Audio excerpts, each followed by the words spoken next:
ఈరోజు దేవుని వాగ్దానం యోబు గ్రంథం 8వ అధ్యాయం 7వ వచనం. నీ స్థితి మొదట కొద్దిగా నుండినను తుదను నీవు మహాభివృద్ధి పొందుదువు. నా ప్రియ సహోదరులారా, దేవుడు ఈరోజు మీతో వాగ్దానం చేస్తూ ఉన్నాడు.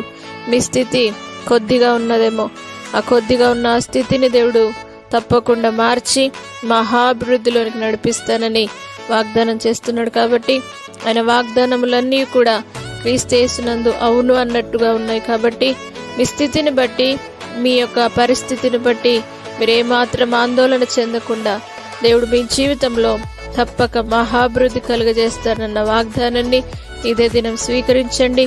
అభివృద్ధిలోనికి నడిపించి దేవుని యొద్దకు రండి. మీ స్థితిని మార్చి దేవుని యొద్దకు రండి. తప్పక దేవుడు మీ జీవితంలో మహాభివృద్ధి కలుగజేసి ఆశీర్వదించునుగాక. ప్రార్థన. పరిశుద్ధుడా, నమ్మదగిన దేవా, ఎంతమంది అయితే వారి స్థితిని బట్టి మా జీవితంలో మేమేమి లేని స్థితిలో ఉన్నామని, మమ్మల్ని ఎవరు లెక్క చేయట్లేదని వారు బాధపడుతున్న స్థితిలో ఉన్నారేమో, వారి స్థితిని బట్టి ఎవరు చూసుకోకుండా దేవా, వారు నిన్ను కలిగి ఉన్నామన్న గొప్ప ధైర్యముతో ముందుకు సాగుటకు సహాయం చేయండి. అవును ప్రభువా, నీవు మాకుండగా మాకు ఈ లోకంలో ఏది అక్కర్లేదు ప్రభువా. అతి ముఖ్యంగా వారి స్థితిని మీరు మార్చండి ప్రభువా.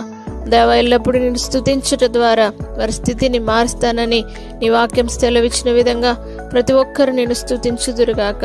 దేవ, వారి స్థితి కొద్దిగా ఉండినను సరే మీరు మహాభివృద్ధి కలుగజేసి ఆశీర్వదించి అంచెలంచెలుగా విస్తరింపజేసి నీ కృపలో భద్రపరచమని యేసు పరిశుద్ధ నామంను బట్టి అడిగి వేడుకుంటున్నాము తండ్రి.